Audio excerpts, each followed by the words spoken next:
Hi எல்லாருக்கும் happy Sunday. இன்றைக்கி Sunday ஸ்பெஷலாக எங்கள் வீட்டில் நாட்டுக்கோழி தான் எடுத்திருந்தோம். ஸோ அந்த ரெசிபியை வந்து உங்கள் கூட நான் ஷேர் பண்ணிக்கிறேன். அதாவது ஒரு குக்கரை வச்சுட்டு அதில் எண்ணெய் விட்டு வெங்காயம், தக்காளி, பச்சை மிளகாய் எல்லாத்தையும் அரிஞ்சு போட்டு அதுக்கப்புறம் வந்து பார்த்துட்டிங்கன்னா வாஷ் பண்ணியிருக்க அந்த கறியையும் சேர்த்து நல்லா வதக்கி விட்டு அதோட இஞ்சி பூண்டு பேஸ்ட்டு, அதுக்கப்புறம் வந்து மிளகாய்த்தூள், மஞ்சள் தூள், கரம் மசாலா தூள், சிக்கன் மசாலா தூள், மல்லித்தூள் இதெல்லாம் சேர்த்து நல்லா கிளறி அதுக்கப்புறம் தேவையான அளவுக்கு வந்து தண்ணி ஊற்றி அந்த குக்கரோட மூடியை போட்டு நல்லா மூடி வச்சிட்டோம்னா அது பாட்டு ஒரு பக்கம் வேகட்டும். இன்னொரு பக்கம் வந்து மசாலா ரெடி பண்ணிடலாம்.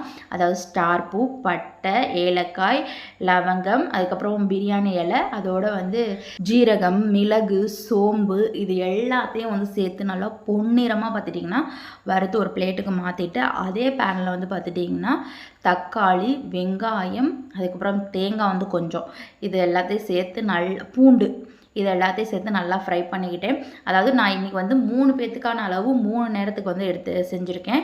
ஸோ அந்த அளவுக்கான குழம்பு வந்து நான் பண்ணுறேன். ஸோ நான் அதுக்கு தகுந்த மாதிரி வெங்காயம், தக்காளி, தேங்காய்லாம் எடுத்திருக்கேன். நீங்கள் உங்களுக்கு எவ்வளோ பண்ணுறீங்களோ அதுக்கு தகுந்த மாதிரி எடுத்துக்கோங்க.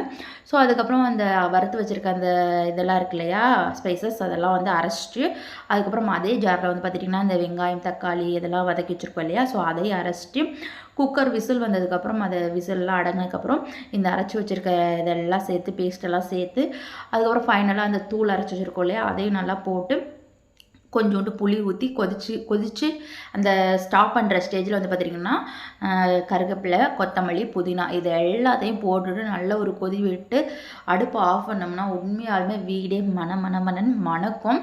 நான் அப்படியே நம்ம ஸ்டைலில் கையில் ஊற்றி டேஸ்ட் பண்ணி பார்த்தேன். வேறு லெவலில் இருந்தது. உண்மையாலுமே எனக்கு இந்த நாட்டுக்கோழிலாம் அந்த அளவுக்கு பிடிக்காது, லைக் பண்ண மாட்டேன். பிராய்லர் கோழி தான் அதிகமாக விரும்பி சாப்பிடுவேன். இருந்தாலும் இன்றைக்கி குழம்பு பார்த்திங்கன்னா வேறு லெவல் டேஸ்ட்டு சூப்பராக வந்திருந்தது. ஸோ இந்த சுட கோழி குழம்போடு இன்றைக்கி பிரேக்ஃபாஸ்ட்டுக்கு இட்லி தான் பண்ணியிருந்தோம் எங்கள் வீட்டில்.